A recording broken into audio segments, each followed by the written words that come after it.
Bonjour à tous. Le Comiso, Comité d'Histoire Sociale de la Fédération CFTC Média Plus, vous propose un magazine bimestriel. Chaque épisode donnera la parole à un militant, ancien responsable, qui témoignera de son vécu. Bonjour Thierry, donc le personnage que vous nous présentez pour cet épisode. Nous avons recueilli le témoignage de Gabriel Chapelle, qui est un militant historique de notre CFTC, qui a adhéré en 1947 et qui va nous faire part du contexte de son adhésion, contexte de l'époque, juste après la Deuxième Guerre mondiale et après le Conseil national de la Résistance. D'accord. Cette interview passablement perturbée par un problème technique audio qui s'est produit, mais bon, on fera mieux la prochaine fois.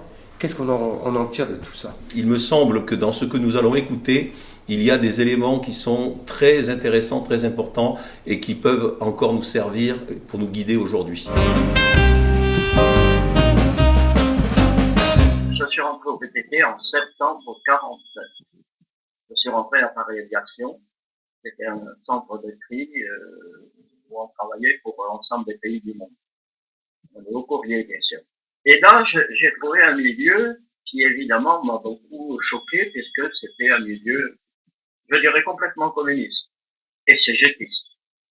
Et donc, je ne me suis pas prononcé tout de suite, je ne me suis pas montré tout de suite, mais j'ai éprouvé au bout d'un certain temps de réagir parce que je sentais que, d'ailleurs, c'était l'époque où on était à deux doigts d'une révolution.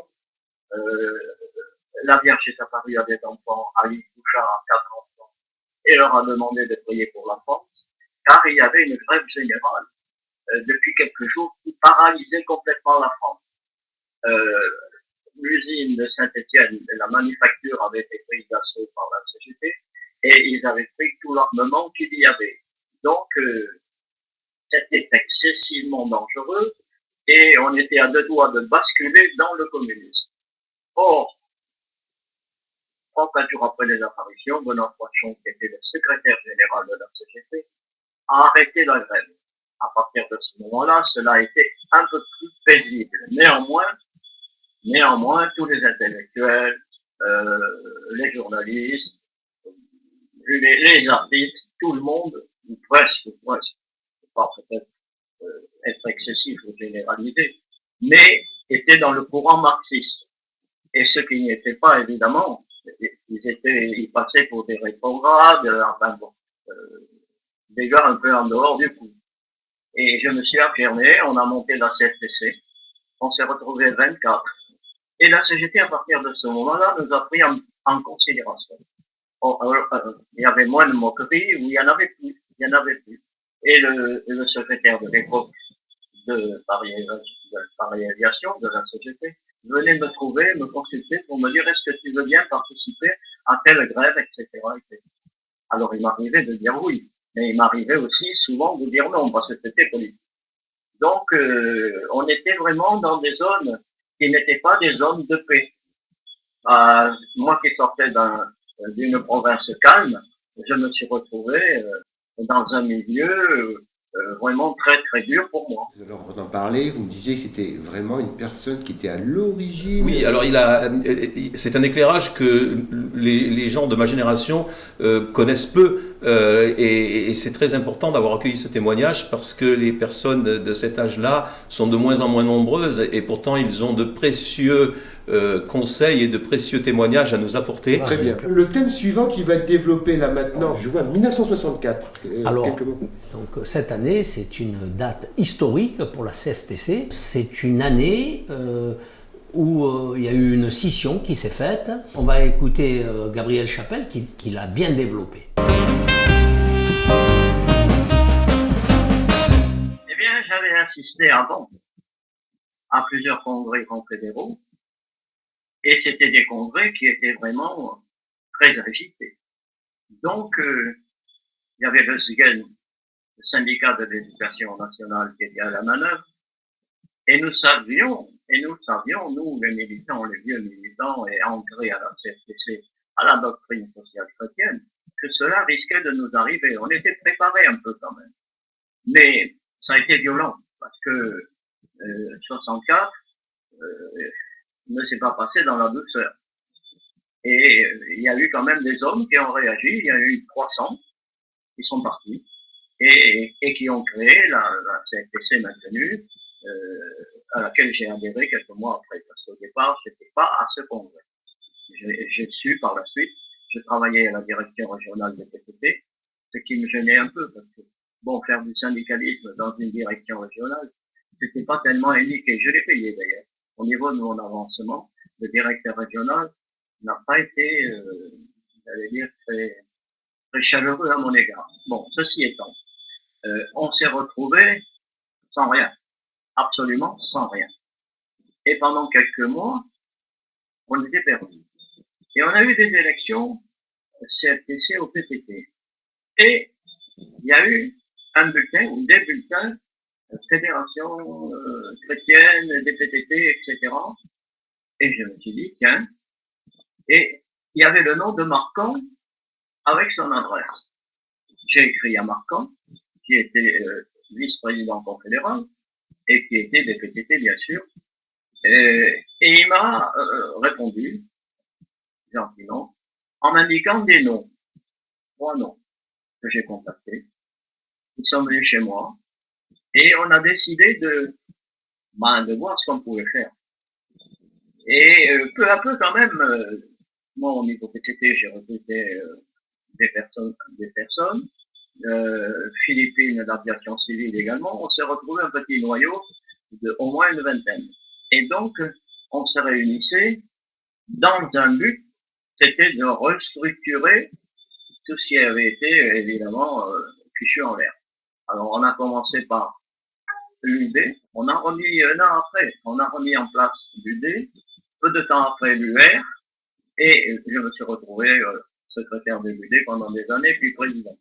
Il est évident que ça a été difficile. On n'avait pas de local, donc quand on a vu constituer l'UD, nous sommes allés à deux devant Chambord-Delmas, on lui a expliqué, on lui a dit voilà, nous sommes minoritaires bien entendu, mais néanmoins on veut exister. Nous sommes allés voir l'archevêque de Bordeaux, le cardinal Suard, qui nous a plus ou moins écoutés parce que il allait dans des réunions où il y avait à la fois la CGT, etc., etc.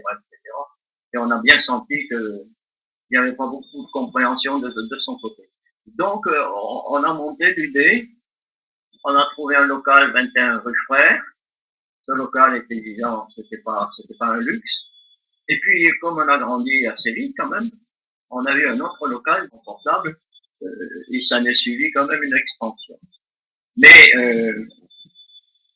au moment des élections professionnelles, il est sûr qu'il fallait avoir du courage parce que on avait des résultats qui étaient des résultats médiocres. Quand je considère que maintenant nous sommes à 9,83, je me dis, on n'a quand même pas résisté, on n'a pas lutté pour rien. Parce que la CFTC, elle est la 4e organisation actuellement, et je pense que c'est un peu la résultante, évidemment. Nous l'avons remise sur pied, mais c'est quand même la résultante de nombreux efforts, dont les nôtres au départ. Voilà, et je me réjouis actuellement. Bien sûr, je serais encore plus content si les médias s'occupaient de nous. Or, nous sommes complètement en dehors du monde médiatique. Alors, il est évident que si on veut avancer, il faut que on se fasse entendre. Et là, j'ai une certaine douleur.